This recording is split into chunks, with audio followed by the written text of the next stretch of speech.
ఒక చిన్న బిడ్డ పాలు సీసా వాళ్ళ అమ్మ తీసేసింది అనుకోండి, నోట్లో అప్పటి వరకు తాగింది, తర్వాత పాల సీసా బయటికి తీసిన తర్వాత ఆ పిల్ల పెదవులు చూడండి, పాలు తాగుతున్న అనుభూతిలోనే ఉంటుంది.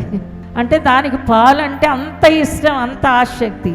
ఈ రోజున దేవుని బిడ్డలైన వారు కూడా వాక్యం ఎడల ఆసక్తి. ఈ కడవరి దినాల్లో నేను ప్రభు రాకడలో ఎలాగా సిద్ధపడాలి అండి అని అడిగితే, నీ గుండెల నిండా వాక్యం ఉండాలి. దేవునికి స్తోత్రం.